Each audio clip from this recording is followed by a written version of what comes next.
എല്ലാ വിശുദ്ധന്മാരെയും ദൈവത്തിൻ്റെ സാന്നിധ്യത്തിൽ വന്ദനം ചെല്ലുന്നു. ഇന്ന് വളരെ കുറച്ചും കൂടെ നേരത്തെ നമുക്ക് ഇവിടെ ഈ സ്ഥലത്തെ മറ്റൊരാൾക്ക് നമ്മൾ മാറ്റി കൊടുക്കേണ്ടത് കൊണ്ട് ധൃതിയോടെ ദൈവദിന ധ്യാനത്തിലേക്ക് നമ്മൾ കടന്നു പോകുന്നു. നമ്മൾ കഴിഞ്ഞ കുറച്ച് ആഴ്ചകളായിട്ട് 2 കൊരിന്ത്യർ ലേഖനം 5-ാം അധ്യായത്തിൽ നിന്ന് വായിക്കുകയാണ്. ദയവായിട്ട് അതിൻ്റെ ചില വാക്യങ്ങൾ കൂടെ, അതിൻ്റെ 4-ാം വാക്യവും 5-ാം വാക്യവും നമുക്ക് വായിക്കാനായിട്ട് ശ്രമിക്കാം. ഉരിയുവാനല്ല മർത്യമായ ജീവനാൽ നീങ്ങി പോകേണ്ടതിന് മീതെ കൊടുക്കുവാൻ ഇച്ഛിക്കുകയാൽ ഞങ്ങൾ ഈ കൂടാരത്തിൽ ഇരിക്കുന്നിടത്തോളം ഭാരപ്പെട്ട് കരുതുന്നു. അതിനായി ഞങ്ങളെ ഒരുക്കിയത് ആത്മാവിനെ അച്ചാരമായി തന്നിരിക്കുന്ന ദൈവം തന്നെ. വളരെ ആഴമായ യാഥാർത്ഥ്യങ്ങൾ നിറഞ്ഞു നിൽക്കുന്ന, തിക്കായിട്ട് നിൽക്കുന്ന ഒരു വേദഭാഗമാണ് ഈ വേദഭാഗം. ഞാൻ പലപ്പോഴും ഈ വാക്യത്തെ എടുക്കുമ്പോൾ എൻ്റെ മനസ്സിൽ ഓർമ്മ വരുന്നൊരു ഫ്രൂട്ട് ഉണ്ട്. നമ്മുടെ നാട്ടിലെ പോമഗ്രനറ്റ് ഉണ്ടല്ലോ, മാതളപ്പഴം എന്ന് പറയും. അതിനകത്ത് നിറച്ചിങ്ങനെ വിത്തുകളാണ്, മൊത്തം വിത്തുകൾ.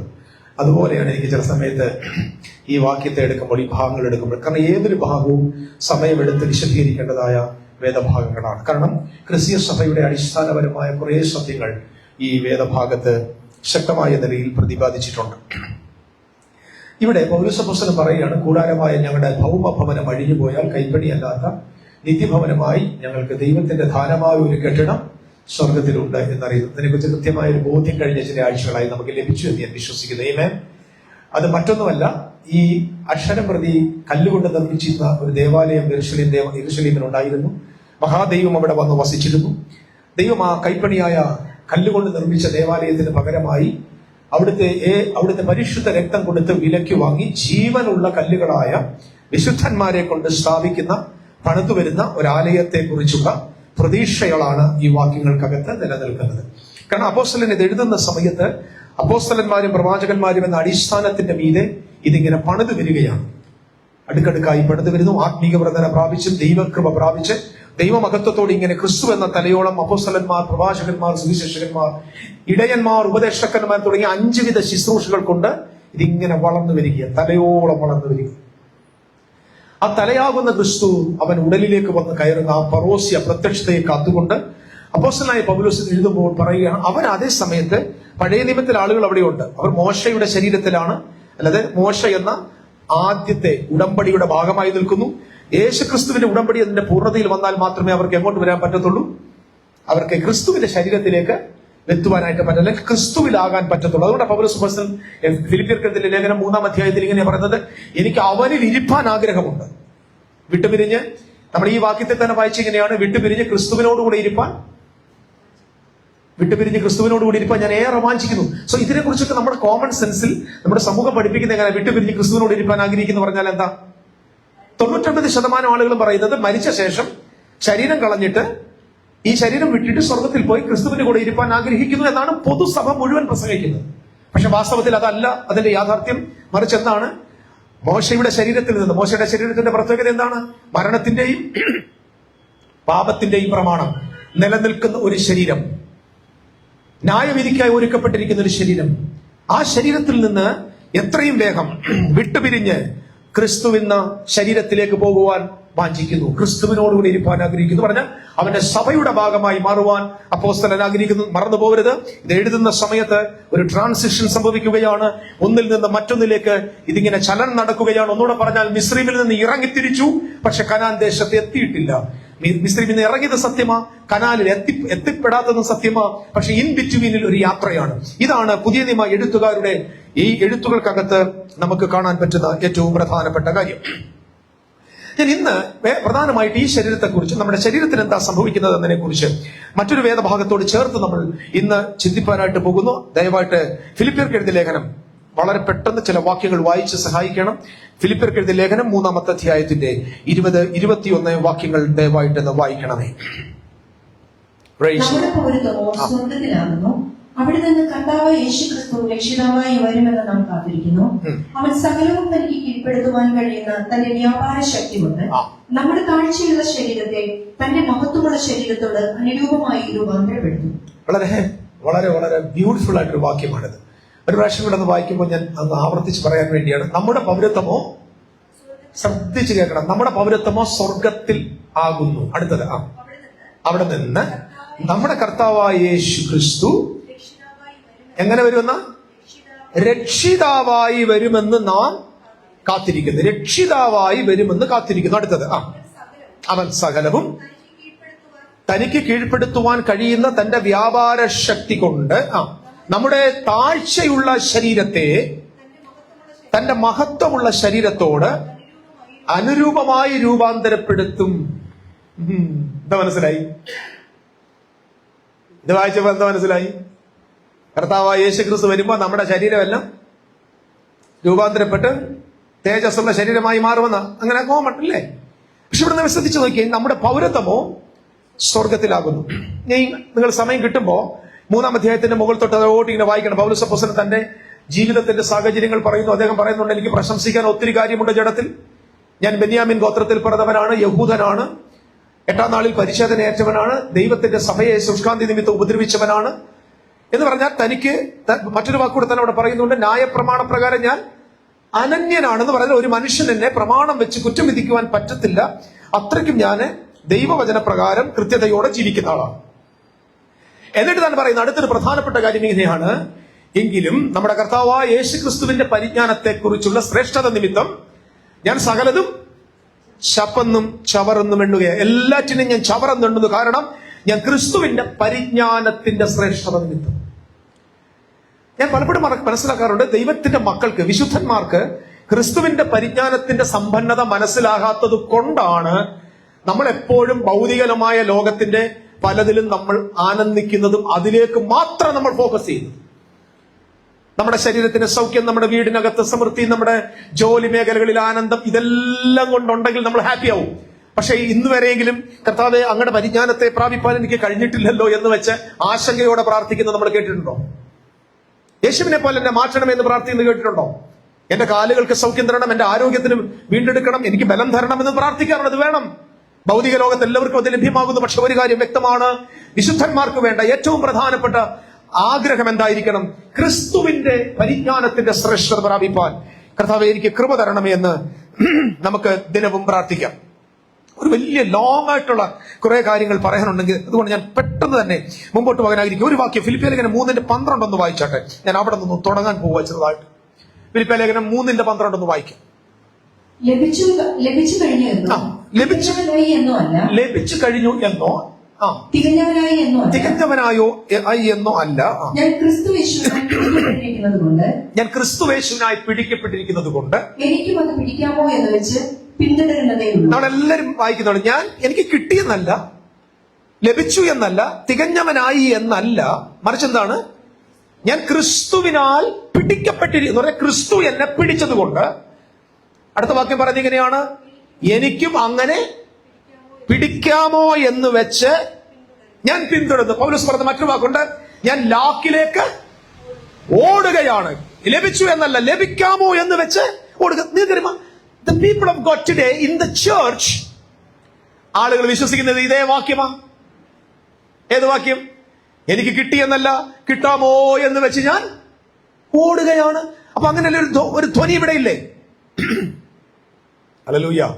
അങ്ങനെ ധ്വനി ഇവിടെ ഇല്ലേ? എനിക്കൊന്നും കിട്ടിയിട്ടില്ല, ഞാൻ കിട്ടാമെന്ന് വെച്ചിട്ട് ഓടിക്കൊണ്ടിരിക്കും. അതുകൊണ്ട് അപ്പോസ്തലനായ പൗലോസ് മരിക്കുന്നതിന് മുമ്പ് പറഞ്ഞൊരു വാചകമുണ്ട് തിമോഥെയോസിനോട്, ഞാൻ നല്ല പോർ പൊരുതു, ഓട്ടം തികച്ചു. എന്തിനു വേണ്ടി ഓടിയതാ? നിങ്ങൾ 12-ാം വാക്യം മുതൽ താഴോട്ട് വായിക്കണം. ഞാൻ പെട്ടെന്ന് പറഞ്ഞു പോവുകയാ.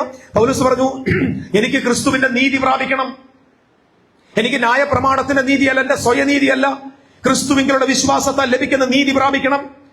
എനിക്ക് ക്രിസ്തുവിനെ നേടണം, എനിക്ക് ക്രിസ്തുവിൽ ഇരിക്കണം, ക്രിസ്തുവിന്റെ പുനരുത്ഥാനത്തിന്റെ ശക്തി ഒന്ന് അനുഭവിച്ചറിയണം. ഇതെനിക്ക് ലഭിക്കാമോ എന്ന് വെച്ച് ഞാൻ പിൻപിലുള്ളതിനെ മറന്നുകൊണ്ട് മുൻപിലുള്ള ലാക്കിലേക്ക് ഓടുകയാണ്. I am pressing into perfection. എന്തിനാ ഞാൻ പ്രസ് ചെയ്തു പോകുന്നത്? ഇതെനിക്ക് കിട്ടിയിട്ടില്ല, കിട്ടാമോ എന്ന് വെച്ച് ഓടുന്നു. ആമേൻ. ഈ വാക്യം നിങ്ങൾക്ക് ആപ്ലിക്കബിൾ അല്ല. കാരണം നിങ്ങളും ഞാനും കിട്ടാമോ എന്ന് വെച്ച് ഓടുന്ന കൂട്ടത്തിലല്ല. എല്ലാം നിറയ്ക്കുന്നവന്റെ നിറവായ സഭയുടെ ഭാഗമാണ് നിങ്ങൾ. എന്ന് പറഞ്ഞാൽ ക്രിസ്തുവിന്റെ സഭയ്ക്ക് മുഴുവനും വരേണ്ടതെല്ലാം വന്നു കഴിഞ്ഞു. നീതീകരണം ലഭ്യമായി കഴിഞ്ഞു, മഹാദൈവം പ്രത്യക്ഷനായി കഴിഞ്ഞു, നിത്യജീവൻ ലഭ്യമായി കഴിഞ്ഞു. മർത്യമായതിന്റെ മീതെ അമർത്യമായ ഒരു ഉടുപ്പ് ദൈവം നിങ്ങളെ ധരിപ്പിച്ചു. Price the Lord. എന്ന് പറഞ്ഞാൽ നഗ്നരായിട്ടിരിക്കുകയല്ല നിങ്ങൾ, നീതിയുടെ വസ്ത്രം ധരിച്ച് മഹാദൈവത്തിന്റെ ജീവൻ പ്രാപിച്ച് നിത്യജീവനെ പ്രാപിച്ച് നിത്യനീതിയെ പ്രാപിച്ച ജനമാ നിങ്ങളും ഞാനും. നാം രക്ഷ പ്രാപിക്കാൻ ഓടുന്നവരല്ല, നാം രക്ഷിക്കപ്പെട്ടവരുടെ കൂട്ടമാണ്. ആമേൻ, ഹല്ലേലൂയ. മരണത്തിൽ നിന്ന് ജീവനിലേക്ക് നാം കടന്നിരിക്കുകയാണ്. ഇരുളിന്റെ അധികാരത്തിൽ ദൈവം നമ്മെ വിടുവിച്ച് സ്നേഹസ്വരൂപനായ പുത്രന്റെ രാജ്യത്തിൽ ആക്കിയിരിക്കുകയാണ്. Price the Lord. പക്ഷെ പൗലോസിനെ സംബന്ധിച്ച് പൗലോസ് പറയാ, എനിക്ക് ലഭിക്കാമോ എന്ന് വെച്ചോടുക. ഗലാത്യലേഖനം 5:5 എടുക്കണ്ട, 5:5 ഇങ്ങനെ പറയുന്നത്, ഞങ്ങളോ വിശ്വാസത്താൽ നീതി ലഭിക്കുമെന്ന് പ്രത്യാശിച്ചിരിക്കുന്നു. പറഞ്ഞാൽ we are expecting, we are hoping for the righteousness of God. റോമാലേഖനം 8:25 വാക്യത്തിൽ ഇങ്ങനെ പറയുന്നു, ഞങ്ങൾ പ്രത്യാശയാലല്ലോ രക്ഷിക്കപ്പെട്ടിരിക്കുന്നത്. അതിന്റെ അർത്ഥം എന്താ? ഞങ്ങൾ രക്ഷിക്കപ്പെട്ടിട്ടില്ല, ഞങ്ങൾ രക്ഷിക്കപ്പെടുമെന്ന് പ്രത്യാശിക്കുന്നു. ആമേൻ. എന്നിട്ട് താഴോട്ട് വരികയാണ്. ഈ 3-ാം അധ്യായത്തിൽ 20-ാമത്തെ വാക്യത്തിൽ പറയുകയാണ്, ഞങ്ങളുടെ പൗരത്വമോ സ്വർഗത്തിലാകുന്നു. ഞങ്ങളുടെ പൗരത്വമോ സ്വർഗത്തിലാകുന്നു. അപ്പോസ്തലനായ പൗലോസ് പറഞ്ഞു, ഞങ്ങളുടെ പൗരത്വം, citizenship. What's meaning of citizenship? ഇപ്പൊ നമ്മളെ സംബന്ധിച്ചിടത്തോളം ഈ സിറ്റിസൺഷിപ്പ് എന്ന് പറയുന്നത് ഒരു വലിയ പ്രശ്നമല്ല ഇന്ത്യയിൽ ജനിച്ചവർക്ക്, അല്ലേ? അമേരിക്കൻ സിറ്റിസൺ ആകാനോ? Praise the Lord. American citizenship ലഭിക്കാൻ ഇവിടെ നിന്ന് സ്ത്രീകള് ഗർഭിണികളായി അവിടെ പോയി പ്രസവിക്കുന്ന കാലം ഉണ്ടായിരുന്നു. ട്രംപ് വന്ന് അത് പൊളിച്ചോളാം. കാശ് കൊടുത്ത് മെക്സിക്കോയിലൂടെ ഒളിച്ചു കയറിയവന്മാരെല്ലാം ഇപ്പം കയ്യും കാലും ചെങ്ങലക്കെത്തിട്ട് തിരിച്ചുവിടും. എന്തിനാ ഇവിടെ ചാടി പോകുന്നത് ചോദിച്ചാൽ എന്ത് കിട്ടും? സിറ്റിസൺ. ഏതെങ്കിലും ആളുകൾ ഇന്ത്യയിലെ സിറ്റിസൺഷിപ്പ് കിട്ടാൻ വേണ്ടി ഇത്ര കഷ്ടപ്പെടുവോ? ബംഗ്ലാദേശിൽ നിന്നൊക്കെ എത്ര പേരാ വന്നേക്കുന്നത്? എത്രയോ കോടി ആളുകൾ നുഴഞ്ഞു കയറിയേക്കാം. ഇന്ത്യയുടെ സിറ്റിസൺഷിപ്പിന് അത്ര വാല്യൂ. ഞാൻ എന്റെ രാജ്യത്തെ ചെറുതാക്കി പറയല്ല, ഇന്ത്യയുടെ സിറ്റിസൺഷിപ്പിന് വാല്യൂ ഉണ്ടാകുന്ന ഒരു കാലം വരും. ആമേൻ. അത് ഇന്ത്യയിലെ ആളുകൾ നന്നായാൽ മതി. ഈ സിറ്റിസൺഷിപ്പ് എന്ന് വാക്കിന്റെ അർത്ഥം എന്താ? ഒരു രാജ്യത്തെ പൗരത്വം എന്നാ. ഞാൻ അതിന്റെ ഗ്രീക്ക് പദം നോക്കിയപ്പോൾ ഞാനത് കുറച്ച് ഒന്ന് മനസ്സിലാക്കി തരാം. അതിന് ഗ്രീക്ക് ഭാഷയിൽ കൊടുത്തിരിക്കുന്ന പദം പോളിറ്റ്യൂമ. പോളിറ്റ്യൂമ. ഈ പോളിറ്റ്യൂമ എന്ന് പറഞ്ഞാൽ ഒരു രാജ്യത്തെ പൗരൻ എന്ന നിലയിൽ കിട്ടുന്ന ഒരു പദവിയല്ല. ഈ പോളി എന്ന വാക്കിന് കൊടുത്തിരിക്കുന്ന അർത്ഥം ശ്രദ്ധിക്കണേ. ഇപ്പൊ നമ്മുടെ ഇത് എല്ലാ വിശ്വാസിയും അറിഞ്ഞിരിക്കേണ്ട ട്രൂത്താണ്. പോളി എന്ന വാക്കിന്റെ അർത്ഥം, ഞാന് എന്റെ രാജ്യത്തിന് വേണ്ടി എന്റെ കഴിവും എന്റെ ടാലന്റും എന്റെ എല്ലാ എഫർട്ടും എന്റെ നാടിന്റെ നന്മയ്ക്ക് വേണ്ടി ഞാൻ ഉപയോഗിക്കുന്നതിന്റെ പേരാണ് പോളിറ്റ്യൂമ. ഒരു ചർച്ച്, നമ്മുടെ ഒരു കൊച്ചു കൂട്ടായ്മ, എങ്ങനെങ്കിലും നമ്മുടെ കൂട്ടായ്മ അനുഗ്രഹമായിരിക്കാൻ വേണ്ടി ഞാൻ എന്നെ കൊണ്ട് ചെയ്യാൻ പറ്റുന്ന മാക്സിമം എഫർട്ട് ചെയ്യുന്നു. അപ്പം അത് എനിക്ക് വേണ്ടിയല്ല, എന്റെ കമ്മ്യൂണിറ്റിക്ക് വേണ്ടിയാണ്, എന്റെ നാടിന് വേണ്ടിയാണ്. അപ്പം അതിനു വേണ്ടി ഉപയോഗിക്കുന്ന പദമാണ് പോളി. Price the Lord. അപ്പൊ സിറ്റിസൺഷിപ്പ് എന്ന് പറഞ്ഞ അതിനർത്ഥം ദൈവരാജ്യത്തിന് എന്തൊക്കെ മഹത്വം ഉണ്ടാകണോ, എത്രത്തോളം അത് ഭംഗിയായിരിക്കണോ, എത്രത്തോളം അത് ഗ്ലോറിയസ് ആയിരിക്കണമോ, എത്രത്തോളം മറ്റുള്ളവരുടെ പ്രകാശമായിരിക്കണോ, അതിന് എന്നെ കൊണ്ട് ചെയ്യാൻ പറ്റുന്നതിന്റെ മുഴുവൻ എഫർട്ടും ഞാൻ ചെയ്യുകയാണ്. ഞാൻ എന്നെ തന്നെ വളർത്താൻ ശ്രമിക്കുകയല്ല, ഞാൻ എന്നെ തന്നെ ഉയർത്താൻ ശ്രമിക്കുകയല്ല, മറിച്ച് എന്താ? For the glory and for the Splendor of the kingdom of God. ദൈവരാജ്യത്തിന്റെ മഹത്വത്തിന് വേണ്ടി ഞാൻ എന്റെ എബിലിറ്റി വർദ്ധിപ്പിക്കുന്നു, ഞാൻ എന്റെ കഴിവ് വർദ്ധിപ്പിക്കുന്നു, ഞാൻ എന്റെ എഫോർട്ട് വർദ്ധിപ്പിക്കുന്നു, ഞാൻ അതിനെ ശ്രമിക്കുന്നതിന്റെ പേരാണ് പോളി. ആ ജനതയുടെ പേരാണ് പോളിറ്റ്യൂമ. അതാണ് സിറ്റിസൺഷിപ്പ്. അപ്പൊ നമ്മൾ എപ്പോഴും ശ്രദ്ധിക്കണം, നമ്മുടെ ചർച്ചിലായിരിക്കുമ്പോഴും ഈ ഒരു മനോഭാവം എല്ലാവർക്കും ഉണ്ടായിരിക്കണം. എങ്ങനെ? എത്രത്തോളം നമ്മുടെ ശുശ്രൂഷകളെ അനുഗ്രഹമാക്കി മാറ്റാൻ ശ്രമിക്കണം, എത്രത്തോളം ഇതിനെ ഭംഗിയാക്കാൻ പറ്റുമോ അതിന് ഞാൻ എന്തൊക്കെ ചെയ്യണോ അതൊക്കെ ചെയ്യണം. അതൊരു ദൈവരാജ്യത്തിന്റെ പൗരന്റെ ഉത്തരവാദിത്വം. അല്ലാതെ ഞാൻ സ്വർഗത്തിലെ പൗരനാന്ന് പറഞ്ഞിട്ട് കയ്യും കെട്ടിയിരിക്കുന്ന നടപടിയല്ല. എന്നെ കൊണ്ട് എന്ത് ചെയ്യാൻ പറ്റുമോ maximum. Hallelujah. That is the value of citizenship. അത് നമ്മുടെ ജീവിതത്തിൽ നിർബന്ധമായിട്ട് ഉണ്ടാകണം. ഈ ഫിലിപ്പിയ എന്ന് പറയുന്ന പട്ടണം, ഫിലിപ്പിയ ഒരു രാജ്യമാണ്. ഏകദേശം റോമിൽ നിന്ന് 800 കിലോമീറ്റർ അകലെയുള്ള ഒരു രാജ്യമാണ്. ഈ രാജ്യത്തിൽ ഒരു സിവിൽ വാർ ഉണ്ടായി. സിവിൽ വാർ എന്ന് പറഞ്ഞാൽ അവിടെ ആഭ്യന്തര കലഹമുണ്ടായി. റോമിന്റെ അന്നത്തെ ഭരണാധികാരി ഒക്ടോവിയൻ അവിടേക്ക് ആളുകളെ അയച്ച്, അല്ലെങ്കിൽ സൈന്യത്തെ അയച്ച് അന്റോണിയ എന്ന് പറയുന്ന ആ പട്ടണം, അതായത് ഫിലിപ്പിന്റെ തലസ്ഥാനത്തെ പിടിച്ചടക്കിയിട്ട് റോമിൽ നിന്ന് വന്ന ഈ ആളുകൾ, അതായത് റോമിൽ നിന്ന് വന്ന യുദ്ധത്തിന് വന്ന പടയാളികൾ ഈ പട്ടണത്തിനകത്ത് സെറ്റിൽ ചെയ്ത് താമസിക്കാൻ തുടങ്ങി. അവസാനം എന്ത് ചെയ്തു? ഫിലിപ്പി എന്ന് പറയുന്ന ഈ പട്ടണം റോമിന് തുല്യമായി മാറി. അത് നിങ്ങൾക്ക് മനസ്സിലാക്കാൻ വേണ്ടി ഒരു വാക്യം ഒന്ന് വായിച്ചാൽ ആരെങ്കിലും. അപ്പോസ്തല പ്രവൃത്തി 16 അധ്യായത്തിന്റെ 20-21 വാക്യങ്ങൾ. അതായത് ഈ പൗലോസ് അപ്പോസ്തലൻ ഇത് എഴുതുമ്പോൾ ഫിലിപ്പിയർ എങ്ങനെയാണ് സിറ്റിസൺഷിപ്പ് എന്നതിനെ മനസ്സിലാക്കിയത് നിങ്ങൾക്ക് ഒന്ന് മനസ്സിലാക്കാൻ വേണ്ടിയാണ്. ഒന്ന് വായിച്ചാട്ടെ. അപ്പോസ്തല പ്രവൃത്തി 16 അധ്യായത്തിന്റെ 20-21 വാക്യങ്ങൾ. അധിപതികളുടെ മുമ്പിൽ നിർത്തി, യഹൂദന്മാരായ ഈ മനുഷ്യർ നമ്മുടെ പട്ടണത്തെ കലക്കി റോമക്കാരായ നമുക്ക് അംഗീകരിക്കുവാനും അനുസരിക്കുവാനും ന്യായമില്ലാത്ത ആചാരങ്ങളെ പ്രസംഗിക്കുന്നു എന്ന് പറഞ്ഞു. ഒരു മിനിറ്റ് അതിനകത്ത് കുറച്ച് പദങ്ങൾ വന്നിട്ടുണ്ട്. എന്താ പദം നോക്കി? മജിസ്ട്രേറ്റിന് മുമ്പിൽ കൊണ്ട് നിർത്തിയിട്ട് ഇവർ പറയാ, ഒന്ന് വായിച്ചു ഇതൊക്കെ വെച്ച്, യഹൂദന്മാരായ ഈ മനുഷ്യർ. അപ്പോസ്തലനായ പൗലോസിനേക്കും ബർന്നബാസിനെ കേട്ടോ, ശ്രദ്ധിക്കണേ. അപ്പോസ്തലനായ പൗലോസിനെ ബർന്നബാസിനെ ഫിലിപ്പിയിൽ വെച്ച് അറസ്റ്റ് ചെയ്ത് മജിസ്ട്രേറ്റിന് മുമ്പിൽ കൊണ്ട് നിർത്തിയിരിക്കുന്നു. അപ്പം ഫിലിപ്പിലുള്ള ആളുകൾ പറയുകയാണ്, യഹൂദന്മാരായ ഈ പുരുഷന്മാർ നമ്മുടെ പട്ടണത്തെ കലക്കി. ഏത് പട്ടണത്തെ കലക്കി? നമ്മുടെ ഫിലിപ്പിയിലുള്ള പട്ടണത്തെ കലക്കി. കലക്കി റോമക്കാരായ നമുക്ക്. ഒരു വല്ലാത്ത വാക്കാന്ന് പറഞ്ഞ്, റോമാക്കാരായ നമുക്ക്. ഇവർ ഏത് പട്ടണത്തിലാ? ഏത് രാജ്യം ഇത്? ഫിലിപ്പിയിലുള്ള ആളുകൾ യഹൂദന്മാരെ കുറിച്ച് പറയുന്നത്, ഇവര് നമ്മുടെ പട്ടണം കലക്കി റോമാക്കാരായ നമുക്ക് അംഗീകരിക്കാനും അനുസരിക്കാനും പറ്റാത്ത കാര്യങ്ങൾ സംസാരിക്കും. മതി, അത് മതി, നമ്മുടെ വിഷയം അതാണ്. അപ്പൊ ഇവരെന്താ പറഞ്ഞത്? ഞങ്ങൾ ആരാണ് ഇപ്പൊ? റോമാക്കാരാ. വാസ്തവത്തിൽ ഏത് രാജ്യക്കാരാണ്? ഫിലിപ്പീൻസാ. ഫിലിപ്പീൻസ് ഇപ്പൊ സ്വയമായിട്ട് എന്താ പറയുന്നത്? ഞങ്ങൾ ആരാണ്? കാരണം എന്താ? റോമിന്റെ കോളനി ആയത്. റോമിന്റെ കോളനിയിൽ താമസിക്കുന്ന, റോം കൈവശപ്പെടുത്തി അതിൽ തങ്ങളുടെ ആധിപത്യം സ്ഥാപിച്ചിരിക്കുന്ന ആ രാജ്യത്തെ ആളുകൾ ധൈര്യസമേതം പറയുക, റോമാക്കാരായ ഞങ്ങൾ. പിടികിട്ടുന്നുണ്ടോ? നമ്മുടെ പൗരത്വമോ സ്വർഗത്തിലാകുന്നു എന്നതിന്റെ അർത്ഥം മനസ്സിലായി നിങ്ങൾക്ക്? നമ്മൾ സ്വർഗത്തിൽ ഇരിക്കുകയല്ല, നമ്മൾ ഭൂമിയിലാണ് ഇരിക്കുന്നത്. ആ ഭൂമിയിൽ ഇരിക്കുന്ന നമ്മൾ അവകാശം പറയുകയാണ്, ധൈര്യത്തോടെ പറയുകയാണ്, സ്വർഗീയ പൗരന്മാരായ ഞങ്ങൾ. അതിന്റെ അർത്ഥം എന്താ? ദൈവത്തിന്റെ രാജ്യം സ്വർഗത്തിന്റെ കോളനിയാണ്. ആമേൻ, ആമേൻ. യേശു ക്രിസ്തു എന്ന ഭരണാധികാരി തന്റെ ജീവൻ കൊടുത്തും വീര്യം കൊടുത്തും ഹൃദയങ്ങളെ കീഴടക്കി, ആ കീഴടക്കിയവരാണ് ഇവിടെ ഇരിക്കുന്ന സ്വർഗീയ സിറ്റിസൺസ്. യേശു രാജ്യങ്ങളെ പിടിച്ചില്ല, പക്ഷെ യേശു ഹൃദയങ്ങളെ കീഴടക്കി. ഓ മൈ ഗോഡ്, ദൈവത്തിന് സ്വതന്ത്രം പറയാൻ പറ്റുമോ? യേശു നിങ്ങളുടെ ഹൃദയങ്ങളെ കീഴടക്കി. ഹൃദയങ്ങളെ കീഴടക്കിയിട്ട് അവൻ നിങ്ങളുടെ ഉള്ളിൽ രാജാതി രാജാവായി വാഴുകയല്ലേ? യേശുവിനെ കർത്താവ് എന്ന് വിളിക്കുമ്പോൾ നിങ്ങൾ വിളിച്ചു പറഞ്ഞ സത്യം എന്താണ്? പാപത്തിനും മരണത്തിനും ശാപത്തിനും പൈശാചിക ലോകത്തിനും അധീതനായിരുന്ന എന്നെ എന്റെ യേശു തന്റെ ജീവൻ കൊണ്ട് കീഴടക്കി. ആമേൻ, ഹല്ലേലൂയ. മരണം വാണ ഇടത്തിപ്പോൾ എന്തു വാഴുകയാണ്? ദൈവത്തിന്റെ കൃപയാ നിത്യജീവൻ വാഴുകയാണ്. ആമേൻ. പാപം വാണ ഇടത്ത് നീതി വാഴുകയാണ്. തിന്മ വാണയിടത്ത് ദൈവത്തിന്റെ കൃപ വാഴുകയാണ്. ആരാണ് വാഴ്ച നടത്തുന്നത്? കമോൺ, എന്നെ കേട്ടുകൊണ്ടിരിക്കുന്ന സഹോദരങ്ങളെ, അറ്റ്ലീസ്റ്റ് ക്രിസ്ത്യാനിക്കെങ്കിലും ആഴമായൊരു ഉറപ്പ് വേണം. ഈ ആകാശത്തെയും ഭൂമിയെയും പ്രപഞ്ചത്തെ മൊത്തം നമ്മുടെ കർത്താവ് വാഴുന്നു. ആമേൻ, നമ്മുടെ കർത്താവ് വാഴുന്നു. Is reigning. So citizens, we are the citizens. Okay, Philippians പറയാ റോമക്കാരായ ഞങ്ങൾ. പിന്നെ അത് മറ്റൊരു പ്രധാന വിഷയം ഞാൻ പറയുമ്പോൾ, റോമക്കാരായ ഞങ്ങൾ എന്ന് പറയുമ്പോൾ അർത്ഥം എന്താ? റോമിന്റെ കൾച്ചർ അനുസരിക്കുന്നു, റോമിന്റെ സംസ്കാരത്തെ പിന്തുടരുന്നു, റോമിന്റെ മര്യാദകൾ പാലിക്കുന്നു, റോമിന്റെ ആളുകൾ, റോമ ഗവൺമെന്റ് എന്താണോ ആവശ്യപ്പെടുന്നത് അതൊക്കെ ആര് തന്നെ അനുസരിക്കുകയാണ്? ഫിലിപ്പീൻസ് അനുസരിക്കുന്നു. ഓക്കെ, താഴോട്ട് വായിച്ചാട്ടോ. നമുക്ക് നേരെ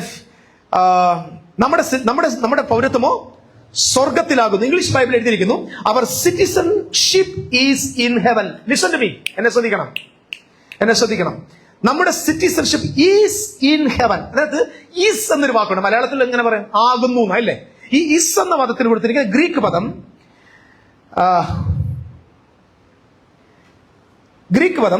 ഹുപ്പാർക്കോ എന്ന് പറയും. ഹുപ്പാർക്കോ, HUPARCHO. ഹുപ്പാർക്കോ എന്ന വാക്കിന്റെ മീനിങ് എന്നറിയാമോ? It is unalterable, unchangeable. ഞങ്ങളുടെ പൗരത്വമോ സ്വർഗത്തിലാകുന്നു എന്ന വാക്കിന്റെ അർത്ഥം എന്താ?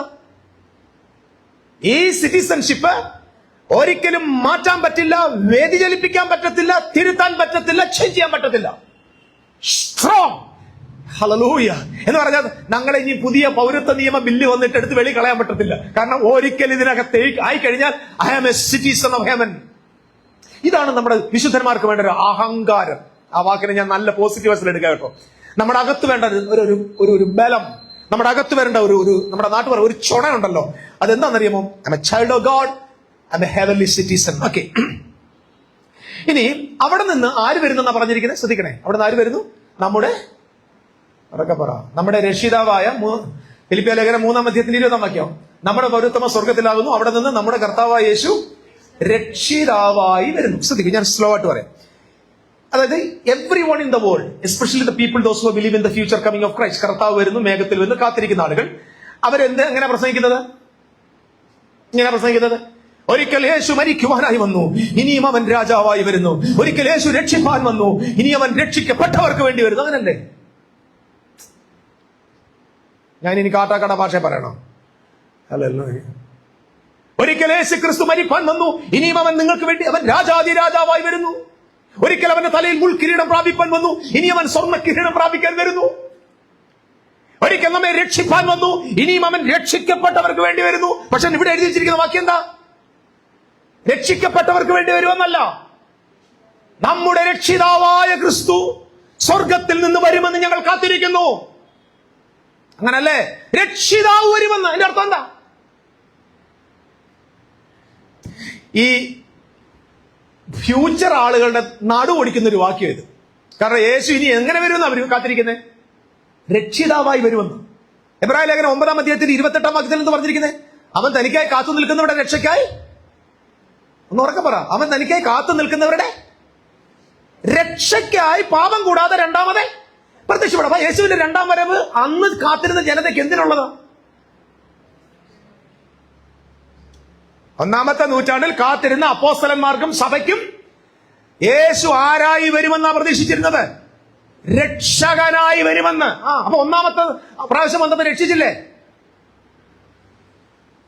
പറയുന്നേ, ഒന്നാമത്തെ പ്രാവശ്യം വന്ന കാൽവരി മരിച്ചില്ലേ? രക്തം ചിന്തിയില്ലേ? മരിച്ചടക്കപ്പെട്ട് ഉയർത്തെഴുന്നേറ്റില്ലേ? ഇതൊക്കെ സംഭവിച്ചില്ലേ? പിന്നെ രണ്ടാമതും വരുമ്പോൾ എങ്ങനെ വരുന്ന ആകെ കൺഫ്യൂഷനായി. സംഭവം എന്താ? ഒന്നാമത് യേശു കർത്താവ് വന്നപ്പോ ഞാൻ എപ്പോഴും പറയാറുണ്ട്, യേശുവിന്റെ ഒന്നാമത്തെ വരവല്ലായിരുന്നു യഹൂദന്റെ പ്രതീക്ഷ. യഹൂദന്റെ പ്രതീക്ഷ എന്താ? യേശു പുൽത്തൊട്ടിയിൽ ബേബിയായി ജനിക്കും എന്നല്ല അവരുടെ പ്രതീക്ഷ.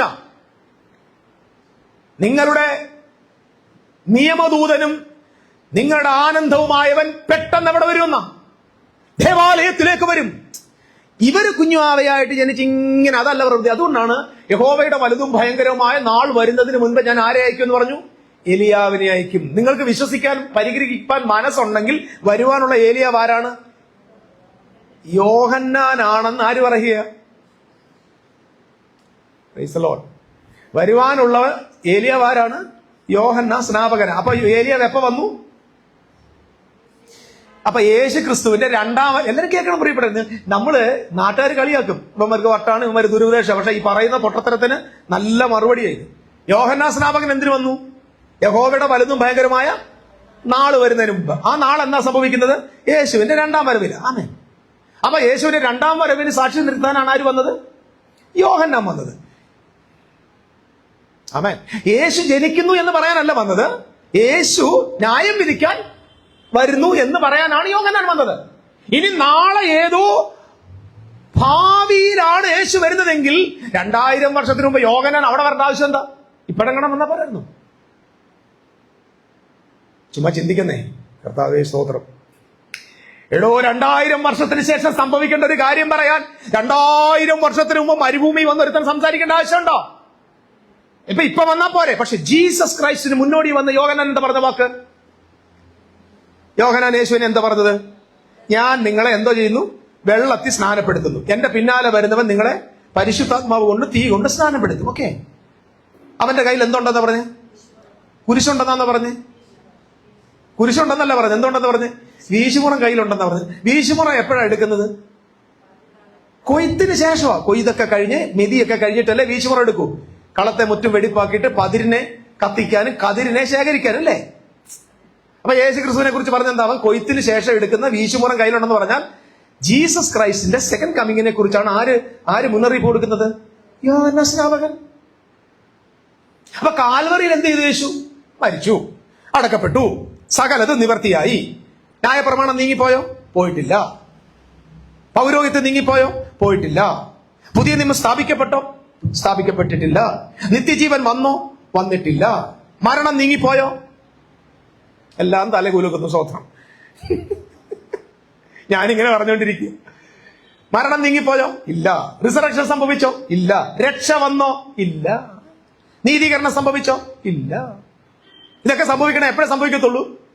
ആള് വന്നാലേ പറ്റത്തുള്ളൂ. ഇത് മനസ്സിലാക്കാന്നാണ് ഈ അച്ചാച്ചന്മാർ വരുന്നു വരുന്നു എന്ന് പറഞ്ഞുകൊണ്ടിരിക്കുന്നത്.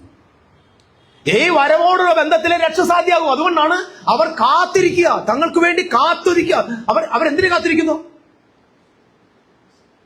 മശിഹ തനിക്കായി കാത്തു നിൽക്കുന്നവരുടെ രക്ഷയ്ക്കായി വരുമെന്ന് കാത്തിരിക്കുന്നു. They were expecting Jesus is going to come and save them. സാൽവേഷന് വേണ്ടി കാത്തിരിക്കുന്നു. ഫിലിപ്പിയ ലേഖനത്തിൽ പൗലോസ് 3-ാം അധ്യായത്തിൽ എഴുതി വെച്ചിരിക്കുന്ന വാക്യം എന്താണ്? സ്വർഗത്തിൽ നിന്ന് നമ്മുടെ രക്ഷിതാവായ ക്രിസ്തു പ്രത്യക്ഷനാകുമെന്ന് കാത്തിരിക്കുന്നു. ഹലോ, അപ്പൊ യേശുവിന്റെ രണ്ടാം വരവ് എന്തിനു വേണ്ടിയുള്ളതാ?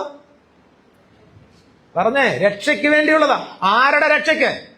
യഹൂദന്റെ രക്ഷയ്ക്ക്. Price the Lord. ഒരു നല്ല ഹല്ലേലൂയ പറഞ്ഞു. ഞാൻ ഇടയ്ക്കൊരു പോസ്റ്റ് ഇട്ടായിരുന്നു. ആൾക്ക് ഭയങ്കര വിഷമമായി. ആ പോസ്റ്റ് ഇങ്ങനെയാണ്: നമ്മളോട് ആളുകൾ ഇടയ്ക്കിടയ്ക്ക് ചോദിക്കുന്നൊരു ചോദ്യമാണ്, നിങ്ങൾ രക്ഷിക്കപ്പെട്ടോ? ചോദിക്കത്തില്ലേ? ചോദിച്ചിട്ടില്ലായിരുന്നു നിങ്ങൾ? ഞാൻ ചോദിച്ചിട്ടില്ല. ഞാൻ ചോദിച്ചിട്ടുണ്ട് കേട്ടോ, എനിക്കറിയത്തില്ലായിരുന്നു ഇത്. നിങ്ങൾ രക്ഷിക്കപ്പെട്ടോ? സ്ഥിരം ചോദ്യ. അപ്പൊ നമ്മൾ ആകെ ഞെട്ടിപ്പോവും. കാരണം ഞങ്ങൾ മാർത്തോമ ചർച്ചിലായിരുന്ന സമയത്ത് ഞങ്ങളുടെ അപ്പാപ്പയ്ക്ക് ഇച്ചിരി കുടിയൊക്കെ ഉണ്ടാവുന്നത്. നമുക്ക് ഒരുപാട് മനസ്സിന് സമാധാനമില്ല, ഉള്ളതെല്ലാം കൂടെ കഷ്ടപ്പാടിലായിരിക്കും. പാസ്റ്റർമാരൊക്കെ വന്നിട്ട് ഞങ്ങളോട് ചോദിച്ച ചോദ്യം, നിങ്ങൾ രക്ഷിക്കപ്പെട്ടോ? അപ്പൊ ഞാൻ കൊച്ചു പയ്യനാ, ഒരു 9 വയസ്സൊക്കെ ഉള്ളൂ. അപ്പൊ ഞാൻ വിചാരിച്ചത് അറിയുമോ, നമ്മൾ ഈ മാർത്തോമയിലൊന്നും കേൾക്കാത്ത ഏതോ ഒരു സൂത്രം ഇവരുടെ കയ്യിലുണ്ട്. അപ്പം എന്നിട്ട് പറഞ്ഞ്, രക്ഷിക്കപ്പെട്ടില്ലയോ നിത്യനരകോ? ആഹാ, തീർന്നു, ചോടം പൊട്ടി. അന്ന് നമ്മൾ ഈ ആളിനോട്, എന്റെ പൊന്നു ചേട്ടായി, വെള്ളയുടുപ്പിട്ട ചേട്ടായി, നിങ്ങൾ എവിടുന്നായി രക്ഷിക്കപ്പെടേണ്ടെന്ന് ചോദിക്കാനുള്ള ബുദ്ധി നമുക്കില്ല. Price the Lord. അതുപോലെ മറ്റൊരു ചോദ്യമുണ്ട്, നിങ്ങൾ വീണ്ടും ജനിച്ചോ? ഇതൊരു ചോദ്യ. ഇപ്പം ഈ വീണ്ടും ജനിച്ചെന്ന് പറഞ്ഞ ബോൺ അഗൈൻ എന്ന് പറയുമ്പോൾ ഭയങ്കര ഒരു മെസ്സേജാ. കല്യാണം, പ്രത്യേകിച്ച് മാട്രിമോണിയിൽ ശ്രദ്ധിച്ചാൽ ബോൺ അഗൈന്റെ പ്രളയമാണ്. ആമേൻ. വീണ്ടും ജനിച്ച യുവാവ് വീണ്ടും ജനിച്ച യുവതിയിൽ നിന്ന് വിവാഹ ആലോചന ക്ഷണിക്കുന്നു. എന്തിനറിയുമോ? 2 വീണ്ടും ജനിച്ചവന്മാർ ഇടി കൂടുക തോത്രം. വീണ്ടും ജനിച്ചവർ. ഇത് പ്രത്യേകിച്ച് നമ്മുടെ ഈ പ്രൊട്ടസ്റ്റന്റുകളുടെ ഇടയിൽ ഒരു കോമൺ പേരാണ് വീണ്ടും ജനനം, വീണ്ടും ജനനം, വീണ്ടും ജനനം. എന്റെ സഹോദരി, എല്ലാവരും ശ്രദ്ധിച്ചു കേൾക്കണേ. ഇത് കേൾക്കുന്ന നിങ്ങൾ അനുഗ്രഹിക്കപ്പെട്ടവരാകുക. അത് അങ്ങനെ തന്നെ ഒന്ന് ബൈബിളിൽ പോയി ശോധന ചെയ്യുക. ഈ വീണ്ടും ജനനത്തിന്റെ മെസ്സേജ് കർത്താവ് ആരോടാ പറഞ്ഞത്? പറ. നമ്മുടെ നിക്കിയോടാ പറഞ്ഞത്. നിക്കി. ഞാൻ നിക്കോദിമോസിന്റെ പേര് ചെറുതാക്കി അയാളെ നിക്കി എന്നാക്കി. അപ്പൊ നിക്കിയോടാ പറഞ്ഞത്. നിക്കിയോട് എപ്പോഴാ പറഞ്ഞത്? നിക്കി ഒരിക്കൽ രാത്രി മൂടുകൊടൊക്കെ ഇട്ടിട്ട് പെതുക്കെ പതുങ്ങി രാത്രിയിൽ ആരുടെ അടുക്ക വന്നു? യേശുവിന്റെ അടുക്ക വന്നു. പകൽ വരാത്തന്നെ എന്താ? പകല് വന്നു കഴിഞ്ഞാൽ ഇങ്ങനെ പള്ളിയിൽ നിന്ന് വിലക്കുണ്ടാകും. കാരണം എന്താ? യേശു ആരാ? യേശു ജോൺ ലോറൻസിനെ പോലെ അതിശക്തനായ ഒരു ദുരുപദേശകനാണ്. പ്രൈസ്തനാണ്. യേശുവിനെ തല്ലിക്കൊന്ന് എന്തിനാ? അത്ഭുതം ചെയ്തതിന്റെ പേരിലാണോ? എനിക്കത് ആ പേര് ഭയങ്കര ഇഷ്ടം കേട്ടോ. ഒരു 5 PhD കിട്ടുന്നതിന്റെ കൂട്ടോ ഈ ദുരുപദേശം എന്ന് കേൾക്കുന്നത്. പണ്ട് ഭയങ്കര വിഷമായിരുന്നു, ഇപ്പൊ ഭയങ്കര ഹാപ്പിയാണ്. കാരണം 2 കാലും 2 കൈയും മന്തുള്ള ഓമാരാണ് എന്റെ വിരലിന് മന്ത് പിടിച്ചെന്ന് പറയുന്നത്. അതാണ് ഈ പ്രശ്നം. ശരിട്ടാ. അപ്പൊ യേശുവിന്റെ അടുക്ക് നേരിട്ട് പോകുന്നത്. കഴിഞ്ഞിടയ്ക്ക് ഞാൻ പറഞ്ഞില്ലേ, എന്റെ ഒരു സ്നേഹിതൻ എന്നിട്ട് കഴി വെച്ച് കണ്ടിട്ട് ഭയങ്കര സന്തോഷം. യോ അച്ഛാ എവിടെ ഉണ്ട്? യോ പ്രൈസ് ദി ലോർഡ്. ഞാൻ പറഞ്ഞ സന്തോഷമായിട്ടിരിക്കുന്നത്. പത്തനംതിട്ട വെച്ചാ. എന്റെ അടുത്ത് ഒരു സെൽഫി എടുത്തോട്ടെ എന്ന് ചോദിച്ചു. ഈ ആവേശം കാണിച്ച അഭിനയമാണെന്ന് എനിക്ക് ആരെയും വിശ്വാസമില്ല. സ്നേഹം നടിക്കുകയാണോ അതോ അഭിനയിക്കുകയാണോ ഒന്നും അറിയത്തില്ല. അടുക്ക വന്നിട്ട് ഇങ്ങനെ സെൽഫി എടുത്തു. ഞാൻ പറഞ്ഞടാ, നീ ഇന്ന് തന്നെ അത് പോസ്റ്റ് ചെയ്യണം. പോസ്റ്റ് ചെയ്യുന്നില്ല അച്ഛാ, ഭയങ്കര പ്രശ്നമാവും. അതെന്താ? അത് ഇനി ഞാൻ എങ്ങണം മച്ചാന്റെ കൂടെ നിൽക്കുന്ന ഫോട്ടോ എങ്ങണം അത് ഇനി മീഡിയയിൽ എങ്ങനെ വന്ന് കണ്ട സംഘടനക്കാർ വെറുതെ. ഞാൻ IPC സ്വോത്രം. അപ്പൊ IPC കാരനായ ആ പാസ്റ്റർക്ക് എന്റെ കൂടെ നിൽക്കുന്ന ഒരു ഫോട്ടോ ഇടാനുള്ള എനിക്ക് അഭിമാനം തോന്നി. ഓസാമ ബിൻ ലാദന്റെ കൂടെ ഒരു ഫോട്ടോ ഇടും. അതിനേക്കാൾ വലിയ പുള്ളിയായി മാറി. തീവ്രവാദിയാണ്. കാരണം എന്താ? ഇവന്മാര് പാടുപെട്ട് ഇങ്ങനെ അടുക്കി കൊണ്ടുവരുന്ന ഉപദേശം പൊട്ടിച്ചോളി. നമ്മുടെ പിതാക്കന്മാരുടെ കാര്യം. നിങ്ങൾ വീണ്ടും എവിടുന്ന് വീണ്ടും ജനിച്ചു? നീ എവിടെ നിന്നാടാ വീണ്ടും ജനിച്ച്? ആരോടെങ്കിലും ചോദിക്കാൻ പറ്റുമോ നിങ്ങൾ വീണ്ടും ജനിച്ചു? അതെങ്ങനെ ചെയ്യുന്നു? ഈ ജനിക്കുക എന്ന് പറഞ്ഞാൽ സ്വന്തമായിട്ട് നടക്കുന്ന കാര്യമാണ്. ജനനം നിങ്ങളുടെ ചോയ്സ് ആയിരുന്നെങ്കിൽ നിങ്ങൾ എവിടെ ജനിച്ചേനെ പറ. ഞാനൊരു കൊച്ചു ചോദ്യം ചോദിക്കുക. നിങ്ങൾ ഏതെങ്കിലും ഈ പാവപ്പെട്ടവന്റെ വീട്ടിൽ ജനിക്കൂ? ഭൂമിയിൽ ജനിക്കാൻ എനിക്കൊരു ചാൻസ് കിട്ടിയിരുന്നെങ്കിൽ ഞാൻ ആ നാളിലുള്ള ഏറ്റവും വലിയ പണക്കാരന്റെ വീട്ടില്. പിന്നല്ലാതെ ഇന്നാണെങ്കിൽ എലോൺ മസ്കിന്റെ വീട്ടിൽ പോയി ജനിച്ചു ഇല്ലേ? അല്ല അംബാനിയുടെ വീട്ടിലോ അദാനിയുടെ വീട്ടിലൊക്കെ ജനിക്കാം. നമുക്ക് ജനിക്കാൻ ചോയ്സ് ഉണ്ടോ? ജനിക്കാൻ ചോയ്സ് ഇല്ലാതിരിക്കെ ഉദ്ദേശിച്ച് ചോദിക്കാം, ആർ യു ബോൺ അഗെയിൻ? വിവരോ വെള്ളിയാഴ്ച ഇല്ലാത്ത ജനങ്ങൾ ചോദിക്കും, ഇല്ല, അറിഞ്ഞില്ല, എപ്പ വീണ്ടും ജനിച്ചു. That's a message to the Jewish people. Listen to me, it's very important. ആരോടാ സംസാരിക്കുന്നേ? എന്തോ അവരോട് പറഞ്ഞത്? ഇവൻ വന്ന് കർത്താവിനെ അങ്ങ് സോപ്പിടാൻ തുടങ്ങി. യേശു പറഞ്ഞാൽ നിന്റെ മിനിസ്ട്രി ഭയങ്കര പവർഫുള്ളാ കേട്ടോ, അടിപൊളി മിനിസ്ട്രിയാണ്. ദൈവം നിന്റെ കൂടെ ഇല്ലായിരുന്നെങ്കിൽ ഈ അത്ഭുതം ഒന്നും നിനക്ക് ചെയ്യാനായിട്ട് പറ്റില്ല. അപ്പൊ കർത്താവ് പറഞ്ഞ വലിയ വാചകം ഒന്നും അടിക്കണ്ട, സ്വർഗരാജ്യം കാണണമെങ്കിൽ നീ വീണ്ടും ജനിക്കണം. സ്വർഗരാജ്യം കാണണമെങ്കിൽ വീണ്ടും ജനിക്കണം. എന്നിട്ട് അടുത്ത് പറയാം, ആത്മാവിനാലും വെള്ളത്താലും ജനിച്ചില്ലെങ്കിൽ നിനക്ക് എവിടെ പോകാൻ പറ്റില്ല. മനുഷ്യർ ജനിക്കുന്നത് എങ്ങനെ? ജഡത്തിന്റെ ഇഷ്ടത്താലും രക്തത്താലും പുരുഷന്റെ ഇഷ്ടത്താലും ജഡത്തിന്റെ ഇഷ്ടത്താലും. ദൈവത്തിന് ജനിക്കുന്നത് എങ്ങനെ? ആത്മാവിനാലും വെള്ളത്താലും. അത് എവിടുത്തെ ജന്മോ? സ്വർഗത്തിലെ ജന്മോ. ഈ പുള്ളിയോട് നീ വീണ്ടും ജനിക്കണം, എന്നാലും സ്വർഗരാജ്യം കാണാൻ പോലും പറ്റത്തുള്ളൂ.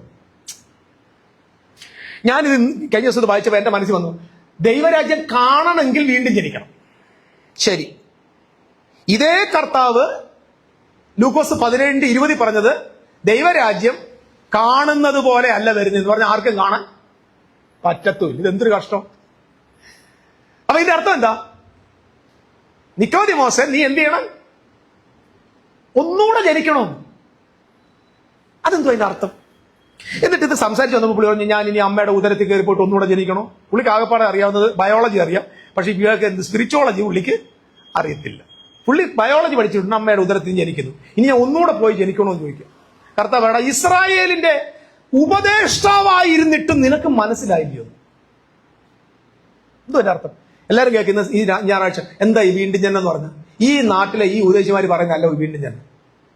അത് വചനത്താൽ ജനിക്കണം, വചനം നിന്റെ അകത്ത് വരുമ്പോ, വചനം നിന്റെ ഉള്ളി വരുമ്പോ, വചനം എന്ന വിത്ത്. ഇങ്ങനെയൊന്നും അല്ല ഇത്. ഇതിനെക്കുറിച്ച് ഒന്നും അല്ല പറഞ്ഞത്. ഇതിനെക്കുറിച്ച് പറഞ്ഞത് അറിയാമോ? ഈ യഹൂദന്മാർ എങ്ങനെ ജനിച്ചവരാ പറഞ്ഞേ? ജഡപ്രകാരം, അബ്രഹാമിന്റെ ജഡപ്രകാരം ജനിച്ച മക്കളാ. ആമേ. ഈ ജഡപ്രകാരം ജനിച്ച ഇവരിപ്പോ ഏത് രാജ്യത്തിലാ? ഓൾറെഡി ദൈവരാജ്യത്തിലാ. പക്ഷെ സ്വർഗത്തിൽ അപ്പം പറഞ്ഞു, നിങ്ങളുടെ കയ്യിൽ നിന്ന് ആ രാജ്യം ഞാൻ എടുത്ത് എവിടെ കൊടുക്കാൻ പോവോ? ഫലം കൊടുക്കുന്ന വേറൊരു ജാതിക്ക് കൊടുക്കാൻ പോവും എന്ന് പറഞ്ഞാൽ ഇനി ദൈവത്തിന്റെ രാജ്യം ജഡപ്രകാരം ജനിക്കുന്നവർക്കുള്ളതല്ല, പിന്നെ ആത്മാവിൽ ജനിക്കുന്നവർക്കുള്ള എന്ന് പറഞ്ഞാൽ, ഒന്നുകൂടെ പറഞ്ഞാൽ, ഇതുവരെ നിങ്ങൾ അബ്രഹാമിന്റെ പുത്രന്മാരായത് കൊണ്ടാണ് രാജ്യത്തിന്റെ ആളായത്. ഇനി നിങ്ങൾ ദൈവരാജ്യത്തിന്റെ ആളാകണമെങ്കിൽ, ദൈവരാജ്യം കാണണമെങ്കിൽ എങ്ങനെ ജനിക്കണം? ആരെ കൈക്കൊള്ളണം? യേശുക്രിസ്തുവിനെ കൈക്കൊണ്ട് അവന്റെ നാമത്തിൽ വിശ്വസിക്കുന്നവർക്ക് ദൈവത്തിന്റെ മക്കളാകാൻ അധികാരം കൊടുത്തു. ഓക്കെ, ഇനി നിങ്ങൾക്ക് ദൈവരാജ്യത്തിന്റെ മെമ്പർ ആകണം, എന്തോ ചെയ്യണം? ക്രിസ്തുവിന്റെ നാമത്തെ വിശ്വസിക്കണം. Okay, hallelujah. ഓക്കെ, അടുത്തത് വേറൊരു കാര്യം പറയാം. അപ്പൊ ഇവിടുത്തെ വീണ്ടും ജനം എന്താ? ഇവര് ഈ വീണ്ടും ജനിക്കെന്ന് പറഞ്ഞ എന്തോ? നമ്മുടെ കർത്താവായ യേശു ക്രിസ്തു മരിച്ചവരിൽ നിന്ന് ഉയർത്തെഴുന്നേറ്റ് വന്നപ്പോ 2-ാം സങ്കീർത്തനത്തെ ഉദ്ധരിച്ച് അപ്പോസ്തലനായ പൗലോസ് 13-ാം അധ്യായം അപ്പോസ്തല പ്രവൃത്തിയിൽ ഇങ്ങനെ പറഞ്ഞു, ദൈവം ദാവീദിനോട് പറഞ്ഞൊരു വാഗ്ദത്തം. എന്താണ് വാഗ്ദത്തം? ഇവൻ എന്റെ പുത്രൻ, ഇന്ന് ഞാൻ അവനെ. അപ്പൊ യേശു ക്രിസ്തു, ലിസൺ ടു മീ, യേശു ക്രിസ്തു മരണത്തിൽ നിന്ന് പുറത്തേക്ക് വന്നതിന്റെ പേരാണ്, മരണത്തിൽ നിന്ന് പുറത്തേക്ക് വരുന്നതിന് എന്താ വിളിക്കുന്നത്? ഇവൻ എന്റെ പുത്രൻ, ഇന്ന് ഞാൻ അവനെ ജനിപ്പിച്ചിരിക്കുന്നു. അവൻ റിസറക്ഷന്റെ മറ്റൊരു പേരെന്താണ്? വീണ്ടും ജനനം. പറ. ഒരാൾ മരിച്ചുപോയ ഒരാള് തിരിച്ചവിടെ വരണം, ഉയർത്തെഴുന്നേറ്റ് വരുന്നതിന്റെ പേരാണ് വീണ്ടും ജനനം. ശരി, ഇത് ഇപ്പൊ ഇവിടെ മരിച്ചവരാരാണ്? നിക്കോദിമോസ്, നമ്മുടെ നിക്കിയും കൂട്ടരും മരിച്ചു കിടക്കുക. നിക്കിയും കൂട്ടറും മരിച്ചു കിടക്കുന്ന പറഞ്ഞ നിക്കോദിമോസ് യഹൂദന്മാരും ആരാ? ന്യായപ്രമാണ പ്രകാരം മരിച്ചവരാണ്.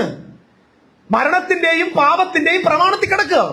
അപ്പൊ മരണത്തിന്റെയും പാപത്തിന്റെയും പ്രമാണമായ ന്യായപ്രമാണത്തിൽ ജീവിക്കുന്ന യഹൂദനോട് പറയാണ്, നീ ചത്തു കിടക്കുവാടാ, യേശുവിലൂടെ നീ എന്ത് ചെയ്യണം? ജീവനിലേക്ക് വരണം. ന്യായപ്രമാണത്തിൽ മരിച്ചു കിടക്കുന്ന മനുഷ്യനെ ജീവനിലേക്ക് തിരിച്ചു കൊണ്ടുവരുന്ന നടപടിയുടെ പേരാണ് വീണ്ടും ജനനം. ഹല്ലേലൂയ. അതെപ്പോഴാ സംഭവിച്ചത്? യേശു ക്രിസ്തുവിന്റെ പുനരുത്ഥാനത്താൽ സംഭവിച്ചു. യേശു ക്രിസ്തുവിന്റെ പുനരുത്ഥാനത്തിൽ വീണ്ടും ജനനം സംഭവിച്ചു പറഞ്ഞതിന്റെ അർത്ഥം എന്താ? യേശു ക്രിസ്തുവിന്റെ മരണത്തിൽ ആരെ കൂടെ പങ്കാളികളാക്കി? ഹല്ലേലൂയ. മുഴുവൻ മനുഷ്യരെയും പങ്കാളിയാക്കി. അവനോട് കൂടെ മരിച്ചു, അവനോട് കൂടെ അടക്കം ചെയ്യപ്പെട്ടു. റോമാലേഖനത്തിൽ നമ്മൾ കഴിഞ്ഞ ദിവസം വായിച്ചില്ലായിരുന്നോ? We were planted together with Christ in his death. Oh glory. യേശു ക്രിസ്തുവിന്റെ മരണത്തിൽ നമ്മെ എന്ത് ചെയ്തു? ഏകീഭവിക്കുക എന്നൊരു വാക്യമില്ലേ? അതിന്റെ അർത്ഥം പ്ലാന്റഡ് ടുഗദർ. വായിച്ചിട്ടുണ്ടോ? പ്ലാന്റഡ്. ഓ ലിസൺ, പ്ലാന്റഡ് ടുഗദർ എന്ന് പറഞ്ഞാൽ ആരുടെ കൂടെ ചേർത്ത് നട്ടെന്ന? വിതച്ചെന്ന. ക്രിസ്തുവിന്റെ മരണത്തിൽ നമ്മളെ വിതച്ചെന്ന. ഓ, ക്രിസ്തുവിന്റെ മരണത്തിൽ വിതച്ചപ്പോ ക്രിസ്തുവിന്റെ ഉയർപ്പിൽ നമ്മൾ ആ വിതയിൽ നിന്ന് ജീവൻ പ്രാപിച്ചു. ഓ, ഇത് ഈ വേർഡ് നമ്മൾ എവിടെ വയ്ക്കുന്നത്? നമ്മുടെ പരുത്തിപ്പാറയിലും മലമുകളിലും മരിച്ച് ശവശരീരങ്ങൾ കൊണ്ട് അടക്കാൻ പോകുമ്പോൾ ഉപദേശിമാർ വായിക്കുന്ന വാക്യമാണ്, ബലഹീനതയിൽ വിതയ്ക്കപ്പെടുന്നു, ബലത്തിൽ ഉതിർക്കുന്നു, മർത്യമായത് വിതയ്ക്കപ്പെടുന്നു, അമർത്യമായത് ഉയർക്കുന്നു. ഉപദേശി എന്താ വിചാരിച്ചേക്കുന്നേ? പരുത്തിപ്പാറ നാൾ എഴുന്നേറ്റ് വരുമെന്ന ചത്തവൻ മണ്ണിക്കൊണ്ട് വിതച്ചെന്ന. ഇത് യഥാർത്ഥത്തിൽ എവിടെയാ നമ്മളെ പ്ലാൻ ചെയ്തത്? ക്രിസ്തു. ഇതാ ട്രൂത്ത്. നമ്മുടെ മൺശരീരം കൊണ്ടുപോയി ഏതോ മണ്ണിക്കൊണ്ട് അടക്കുമ്പോൾ അല്ല വിതച്ചത്. നാം ജീവിച്ചിരുന്ന സമയത്ത് മിശിഹായെ വിശ്വസിച്ചപ്പോൾ അവന്റെ മരണത്തിൽ നമ്മെയും പങ്കാളികളാക്കി. അവന്റെ മരണത്തോട് കൂടെ we were planted together with Christ in his death. അപ്പൊ മരണത്തിൽ നിന്ന് ജീവനിലേക്ക് കടന്നു വരുന്നതിന്റെ പേരെന്താണ്? അതിന്റെ പേരാണ് വീണ്ടും ജനനം. ഒരു നല്ല അമ്മയും പറ. അത് ജനിച്ച, അത് ജനനം എന്ന് പറയുന്നതും റിസറക്ഷൻ എന്ന് പറയുന്നതും സെയിം ആണ്. അപ്പൊ യേശു ക്രിസ്തു ഉയർത്തെഴുന്നേറ്റപ്പോൾ പറഞ്ഞു, ഇവൻ എന്റെ പുത്രൻ, ഇന്ന് ഞാൻ അവനെ ജനിപ്പിക്കും. ഇത് ആർക്ക് വേണ്ട സാധനമാണ്? പറ. ഇത് മരിച്ചവർക്ക് വേണ്ടതാ. അടുത്ത ചോദ്യം, യഹൂദനല്ലാത്ത ഭൂലോകത്തിലെ ഏതെങ്കിലും മനുഷ്യർ ന്യായപ്രമാണ പ്രകാരം മരിച്ചിട്ടുണ്ടോ?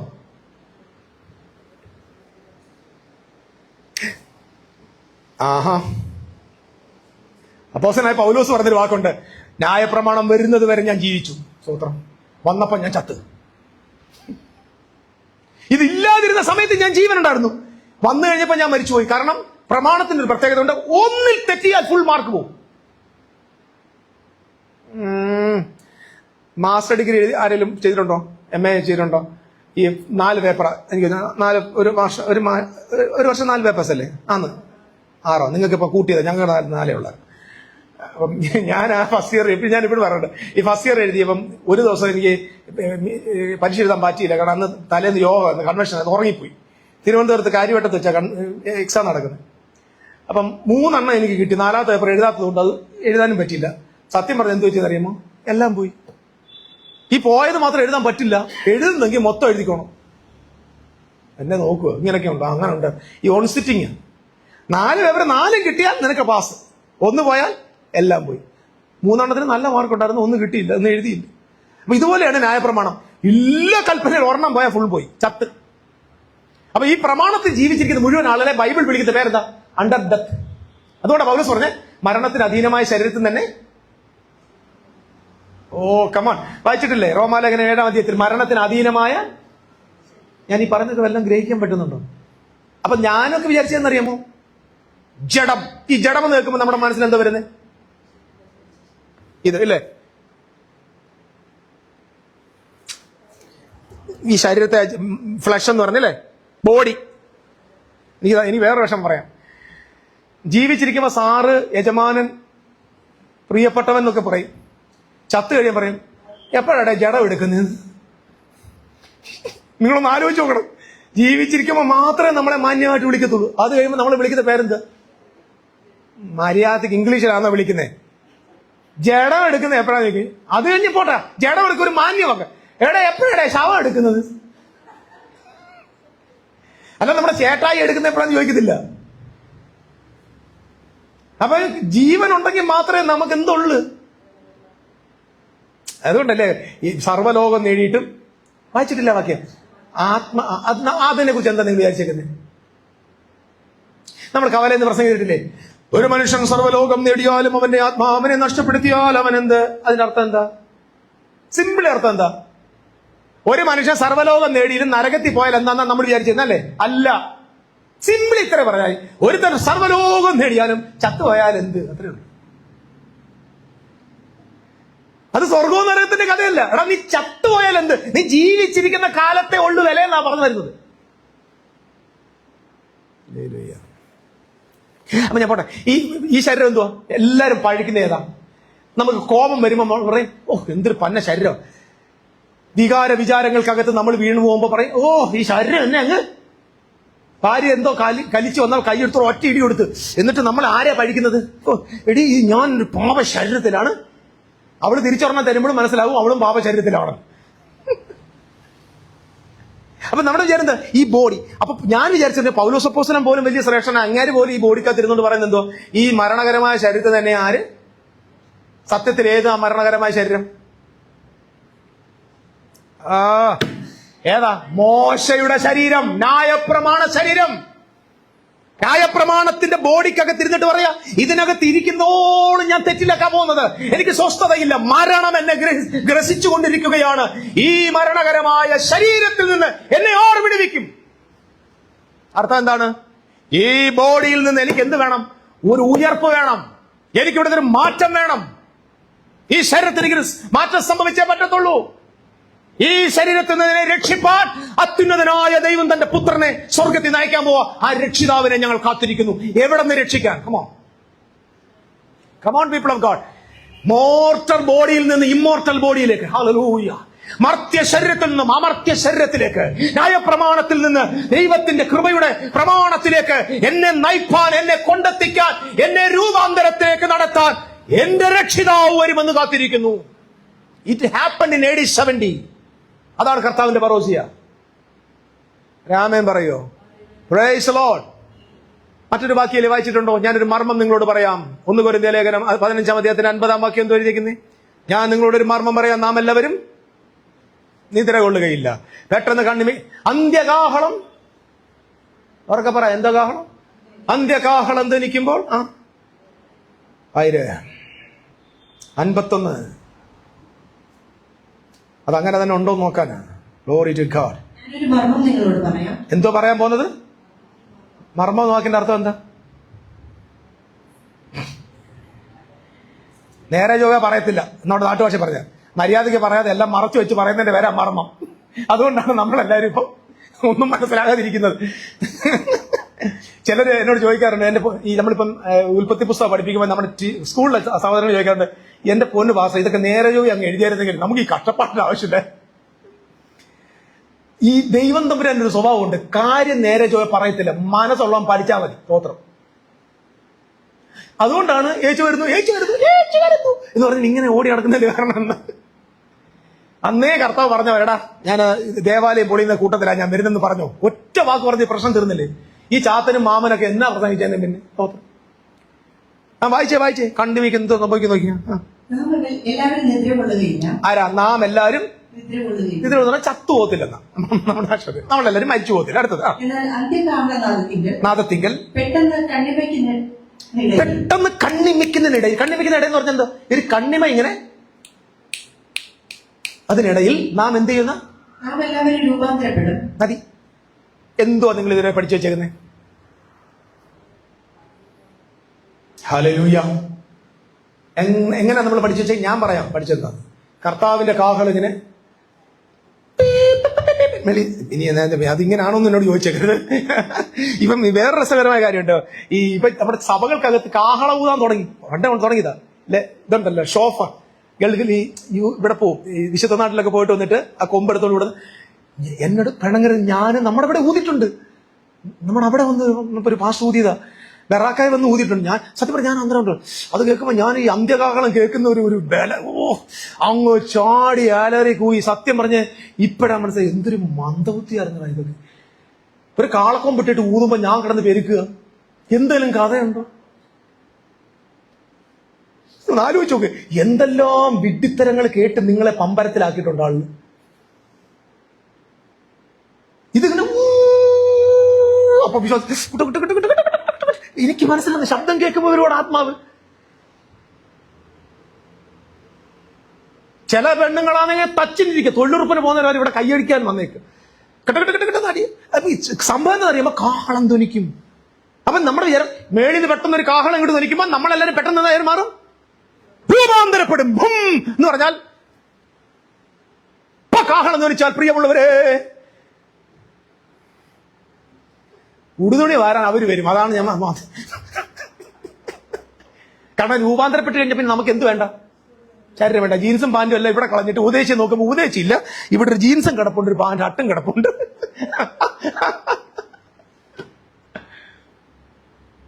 ഇങ്ങനെയും നമ്മൾ പഠിപ്പിച്ചു പെട്ടെന്ന് നമ്മൾ എന്തായി മാറുന്ന ഭൂതന്മാരായിട്ടുള്ള എന്റെ സഹോദരങ്ങൾ നമ്മൾ ചിരിക്കുന്നത് ഇതാണ് ഇവരുടെ വിശ്വാസം.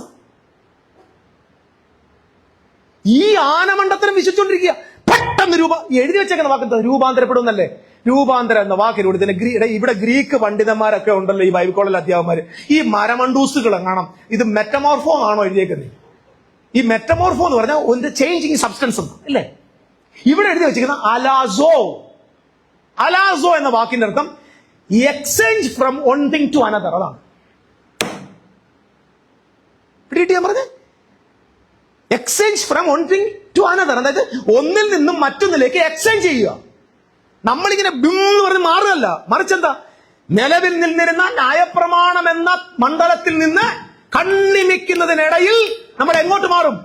പുതുനിയമത്തിലേക്ക് രൂപാന്തരപ്പെടും. അലാസോ. അല്ലാതെ ഉടുതുണി കളഞ്ഞിട്ട് പറന്നു പോകുന്നല്ല. ന്യായപ്രമാണത്തിൽ നിന്ന് ന്യൂ കവനന്റിലേക്ക് ഒരു വിശുദ്ധനെ ഒറ്റ സെക്കൻഡ് കൊണ്ട് കർത്താവ് മാറ്റുക. That's happened in Parousia. അതാണ് സെക്കൻഡ് കമ്മിങ്ങിന്റെ പവർ. അതാണ് യേശു ക്രിസ്തുവിന്റെ പരോസിയിൽ സംഭവിച്ചത്. അതുകൊണ്ടാണ് ഇന്ന് നമ്മൾ ആനന്ദത്തോടെ ഇരിക്കുന്നത്. എന്തുകൊണ്ടാ നമ്മളിപ്പോ എവിടെ ഇരിക്കുന്നത്? പുതു നിയമത്തിനകത്ത്, പുതുവാനഭൂമിക്കകത്ത്, പുത്തൻ ഉടമ്പടിക്കകത്ത്, നിത്യ ജീവനിൽ നാം ആയിരിക്കുക. ഹല്ലേലൂയ. ഞാൻ ഒരു കുഞ്ഞു കാര്യം കൂടെ പെട്ടെന്ന് പറഞ്ഞിട്ട് അടുത്ത ആഴ്ച ഞാൻ അതൊരു ഓവർലാപ്പ് ചെയ്ത് പറഞ്ഞോളാം. അവിടുന്ന് വരുമ്പോൾ എന്താ സംഭവിക്കുന്നത് എഴുതിയിട്ടുണ്ട്. അവൻ നമ്മുടെ കാഴ്ചയുള്ള വായിച്ച് 21 വാക്യം പറഞ്ഞു വായിച്ച്. അയ്യോ ഏതാ? ഫിലിപ്പിയ ലേഖനമാണേ, 3:21. ഹല്ലേലൂയ. ക്വിക്ക്. അവൻ സകലവും തനിക്ക് കീഴാക്കുവാൻ കഴിയുന്ന, സകലവും തനിക്ക് കീഴാക്കാൻ കഴിയുന്ന തന്റെ വ്യാപാര ശക്തി കൊണ്ട് താഴ്ചയുള്ള ശരീരത്തെ തന്റെ മഹത്വമുള്ള ശരീരത്തോട് അനുരൂപമായി രൂപാന്തരപ്പെടുത്തും. എന്തോ ആക്കി മാറ്റുന്ന who will transform our lowly body. നമ്മുടെ താഴ്ചയുള്ള ശരീരത്തെ അവൻ തന്റെ മഹത്വമുള്ള ശരീരത്തോടുകൂടെ അനുരൂപമാം വണ്ണം. ഒരു വല്ലാത്ത കുറച്ച് വാക്കുകൾ അവിടെ ഉണ്ട്, ഞാൻ ഒന്ന് പറയാൻ ശ്രമിക്കാമേ. ഞാൻ വലിയ ഗ്രീക്ക് പണ്ഡിതനൊന്നും അല്ല. അവിടെ ട്രാൻസ്ഫോം എന്നൊരു വാക്കുണ്ട്. അവൻ നമ്മുടെ രൂപാന്തരപ്പെടുത്തുന്ന വാക്കില്ലേ. ഈ രൂപാന്തരപ്പെടുത്തു എന്ന വാക്കിന് കൊടുത്തിരിക്കുന്ന ഗ്രീക്ക് പദം മെറ്റാസ്കിമാറ്റിസോ. എന്റെ നാക്ക് ഉളുക്കാതിരിക്കാൻ വേണ്ടി ഞാൻ പെതുക്കെ പറഞ്ഞതാണ്. മെറ്റാസ്കിമാറ്റിസോ.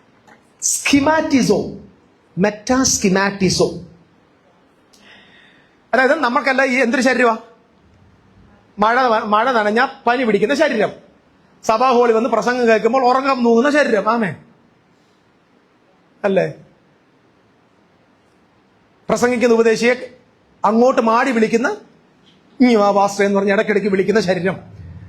എത്ര ഉഷാറായിട്ടിരുന്നാലും ഈ ബോഡിക്കകത്ത് പറ്റുന്നില്ല. ഓക്കെ, അങ്ങനെ അതാണ് നമ്മുടെ ബോഡി, താഴ്ചയുള്ള ശരീരം, ലോലി ബോഡി എന്ന് പറയും. ഈ ബോഡിയെ തന്റെ ശരീരത്തോടുകൂടെ അനുരൂപമാം വണ്ണം, അനുരൂപം എന്നുള്ള വാക്യം പിന്നെ പറയാം, രൂപാന്തരപ്പെടുത്തുന്ന വാക്കിലൂടെ മെറ്റാസ്കിമാറ്റിസോ. ഈ മെറ്റാസ്കിമാറ്റിസോ എന്ന വാക്കിന്റെ അർത്ഥം ഞാൻ മലയാളത്തിൽ ഇംഗ്ലീഷിൽ പറയാം. ദ ആക്ട് ഓഫ് അസ്യൂം ചെയ്യുക, act of assuming an outward expression that does not come from within. അത് മലയാളം ഞാൻ ഗൂഗിൾ ട്രാൻസ്ലേറ്റ് നോക്കിയിട്ട് എനിക്ക് അങ്ങോട്ട് കറക്റ്റ് പറയാറ്. ഞാൻ ഇങ്ങനെ വേണമെങ്കിൽ പറയാം, assuming an act of assume ചെയ്യുന്ന പറഞ്ഞാൽ ഒരു നിഗമനം, എന്ത് പറയാ, ഒരു അസ്യൂം ചെയ്യുന്ന പറഞ്ഞാൽ ഊഹിക്കുക. എന്തുവാ ഊഹിക്കുന്നത്? To an outward expression that does not come from within. അതായത് അകത്തു നിന്ന് വരാത്ത എന്തോ ഒന്ന് പുറത്ത് കാണിക്കുക. അപ്പൊ അകത്തുള്ളതിന്റെ എക്സ്പ്രഷൻ അല്ല പുറത്ത്. മനസ്സിലാവും ഞാൻ പറഞ്ഞത്? ഇത് പിടികിട്ടി നിങ്ങൾക്ക്? അതായത് ക്രൈസ്റ്റ് വരുമ്പോ വെൻ പർവോസിയ കംസ്, ഇത് രൂപാന്തരപ്പെടുന്നല്ല. ഈ ലോവ്ലി ബോഡി അവന്റെ ശരീരത്തിന് അനുരൂപമാം വണ്ണം രൂപാന്തരപ്പെടുന്നു. അനുരൂപം എന്ന് പറഞ്ഞാൽ എന്തുവാ? രൂപാന്തരപ്പെടുന്ന വാക്കിന് മെറ്റാസ്കിമാറ്റിസോ. അവിടെ എന്റെ അർത്ഥം എന്താ?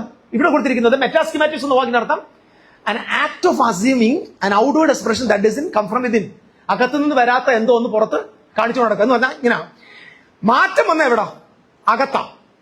പക്ഷെ പുറത്ത് നോക്കിയാൽ അങ്ങനെ തോന്നത്തില്ല. ഇത് മനസ്സിലാക്കാൻ വേണ്ടി നമ്മൾ ഒരു കുഞ്ഞു വാക്യം പെട്ടെന്നൊന്ന് വായിച്ച് സഹായിക്കണേ. ഒന്ന് 2 കൊരിന്ത്യർ ലേഖനം 11:13 വാക്യങ്ങൾ പെട്ടെന്ന്. Glory to God.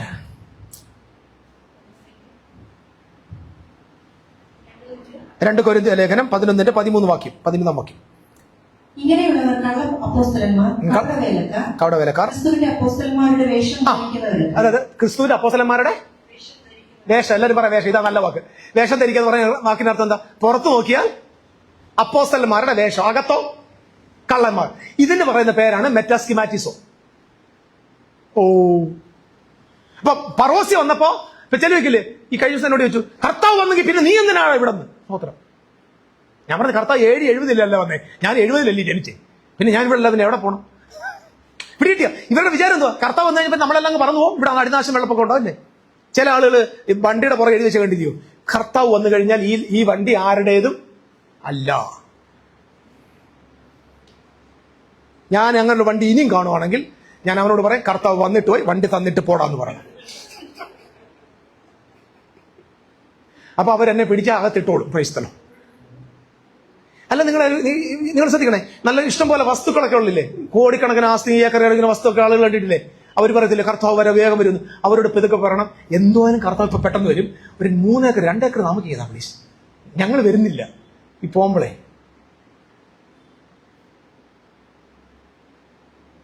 വേഷം കെട്ടുമെന്ന് പറഞ്ഞതിന്റെ അർത്ഥം എന്താ? താണ്ടി ഇരിക്കുന്നില്ലേ, ഇതെല്ലാം വേഷം കെട്ടാം മൊത്തം. താണ്ടി ഇതൊരു വേഷം, ഇതൊരു വേഷം. എന്തൊരു വേഷം അറിയാമോ? തേജസ്സുള്ള ശരീരത്തോട് അനുരൂപപ്പെട്ടിട്ടും പുറത്തത് കാണിക്കാൻ പറ്റാതെ അകത്ത് മാത്രം വെച്ചുകൊണ്ടിരിക്കുന്ന ഒരു രൂപാന്തരം. ഹല്ലേലൂയ. പുറത്തു നോക്കുമ്പോൾ ബലമില്ലാത്ത ശരീരം, അകത്ത മനുഷ്യൻ ക്രിസ്തുവിനാൽ ബലപ്പെട്ടിരിക്കുന്നു. ഓ, പുറത്തെ ഈ ശരീരം മണ്ണിലേക്ക് പോകാൻ ഓരോ ദിവസവും യാത്ര തുടരുന്നു. അകത്ത മനുഷ്യൻ നിത്യജീവൻ പ്രാപിച്ച് ദൈവത്തോടൊപ്പം നിത്യമായി വാഴാനിരിക്കുന്നു. എന്ന് പറഞ്ഞാൽ ഇമ്മോർട്ടലായിട്ടുള്ള ഒരു ശരീരം, ഒരു മനുഷ്യനെ മോർട്ടൽ ബോഡിക്കകത്ത് കൊണ്ടു നടക്കുന്നതിന്റെ പേരാണ് മെറ്റാസ്കിമാറ്റിസോ.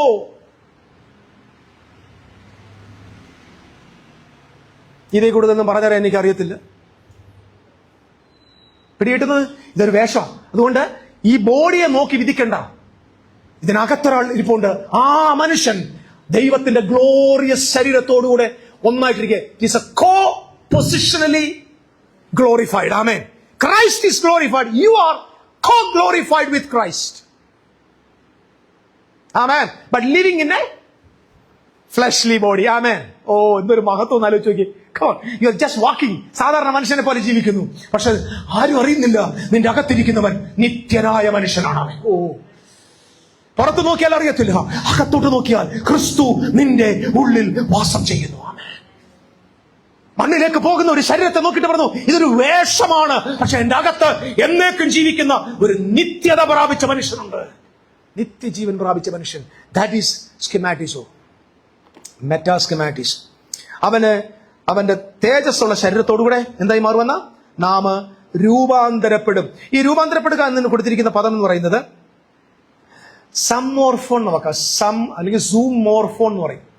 സൂം മോർഫോൺ അത് കോ-ഫോംഡ് അല്ലെങ്കിൽ associated to the fashion of his body എന്ന്. അതായത് അവന്റെ ശരീരത്തെ അനുരൂപമാം വണ്ണം എന്ന് പറഞ്ഞാൽ നിങ്ങളുടെ യേശുവിന്റെ ബോഡിയും രൂപാന്തരപ്പെട്ട ബോഡിയല്ലേ, ആ ബോഡിയും നമ്മളും കൂടെ എന്തായി മാറി? കമോൺ, ഒന്ന് കോ എക്സിസ്റ്റ്, നമ്മൾ ഒന്നായി മാറി. കൺഫോംഡ്. അവന്റെ പുത്രന്റെ ഇമേജിന് കൺഫോംഡ് ആയി. ആമേൻ. എന്റെ സഹോദരങ്ങളെ, മരിച്ച ശേഷം വരുന്ന സംഭവമല്ല, ഇത് ഓൾറെഡി ഹാപ്പൻഡാ. എന്നോ ഒരിക്കൽ പിപ്പി മേളിൽ കേൾക്കുമ്പോൾ കിട്ടുന്ന സാധനമല്ലത്. ഇത് ഓൾറെഡി സംഭവിച്ച കാര്യമാണ്. നിങ്ങൾ ഒരു വേഷത്തിലാണ് ജീവിക്കുന്നത്. ബലഹീനമായ ഒരു ശരീരം, കോപം വരുന്നൊരു ശരീരം, ഈർഷ്യ വരുന്നൊരു ശരീരം, പ്രതികൂലമുള്ള ഒരു ശരീരം, ജഡത്തിന്റെ പ്രവൃത്തികൾ വാഴാൻ സാധ്യതയുള്ള ഒരു ശരീരത്തിനകത്ത് നിത്യനായ ദൈവത്തെ വഹിച്ചോണ്ട് ജീവിക്കുന്നു. എന്റെ വാക്കുകൾക്ക് ഞാൻ വിരാമം ഇടുക. ചേർന്ന് രാമൻ പറയോ? വേഷം പറ. നിങ്ങളുടെ ആ കണ്ണാടിയിലോട്ട് പോയി നിൽക്കണം. ഇതൊരു വേഷമാ. കണ്ടാലൊരു ദൈവമകനാണെന്ന് തോന്നുന്നില്ല. അല്ലെങ്കിൽ ഈ ബോഡി നോക്കിയിട്ട് എന്തോ ഒന്നും ഇല്ലാത്ത പോലെ തോന്നുന്നു. പക്ഷെ ഞാനൊരു ഗ്ലോറിഫൈഡ് ബോഡിയുമായിട്ട് അനുരൂപപ്പെട്ടിരിക്കുക. Oh my God, I am connected to the glorious body of Christ. യേശു പിതാവിന്റെ മഹത്വത്താൽ ഉയർത്തെഴുന്നേറ്റ് ജീവിക്കുന്ന പോലെ നാമും ജീവന്റെ പുതുക്കത്തിൽ നടക്കുക. Walking in the newness of life. Come on. നമ്മുടെ ഒറ്റ ഭാഷ പറഞ്ഞ, കണ്ടാൽ തോന്നത്തില്ല, പക്ഷെ അകത്ത് അതിശക്തമായ ഒരു ദൈവിക ഇടപെടൽ നടന്നു കഴിഞ്ഞു. നമ്മളെ സന്തോഷിപ്പിക്കുന്ന സത്യം എന്താ? എന്റെ ശരീരം, അതുകൊണ്ട് പൗലോസ് പറഞ്ഞത്, ഇത് ദ്രവിച്ചു പോയാലും അകത്ത മനുഷ്യൻ നാൾക്ക് നാൾ പുതുക്കം പ്രാപിക്കുന്നു. Just like we are living ഒരു മെറ്റാസ്കിമാറ്റിസോ, നമ്മൾ വേഷം കിട്ടി ജീവിക്കുക. എത്ര പേർക്ക് മനസ്സിലാവുന്നുണ്ട്? This is Christianity. ആര് കണ്ടാലും നീ ദൈവമകനാണെന്ന് തോന്നത്തില്ല. കാരണം നിന്റെ പുത്രത്വം നിന്റെ അകത്തായിരിക്കുന്നത്. എല്ലാവരെ പോലെ ജീവിക്കുന്നു, എല്ലാവരെ പോലെ ആഹാരം കഴിക്കുന്നു, എല്ലാവരെ പോലെ കഷ്ടപ്പെടുന്നു, എല്ലാവരും വരുന്നത് പോലെ രോഗിയാവുന്നു. പക്ഷെ നീ വേഷത്തിലാ ജീവിക്കുന്നത്. മറക്കരുതേ, ഈ ബോഡിയിൽ ഇരിക്കുന്നിടത്തോളം നിനക്ക് ഈ പ്രതിസന്ധികളുണ്ട്. ഇത് ലോവ്ലി ബോഡിയാണ്. താഴ്ചയുള്ള ശരീരത്തെ അവന്റെ മഹത്വമുള്ള ശരീരത്തോടുകൂടെ അവൻ അനുരൂപമാമണ്ണം രൂപാന്തരപ്പെടുത്തി. ഹല്ലേലൂയ. Take this truth. രാജാവിനെ പോലെ ജീവിക്കേ, തല ഉയർത്തി ജീവിക്കേ, അഭിഷേകത്തോടെ ജീവിക്കേ. നമുക്ക് ദൈവത്തിൽ എഴുന്നേൽക്കാം, ദൈവസന്നിധിയിൽ പ്രാർത്ഥിക്കാം. എല്ലാവർക്കും കർത്താവ് എഴുതേറ്റാം. I'll continue this subject. ഞാൻ അടുത്ത ആഴ്ച കർത്താവ് അനുവദിക്കുന്നെങ്കിൽ ഇതിന്റെ തുടർച്ചയുള്ള ഭാഗങ്ങളിലേക്ക് പോകാം.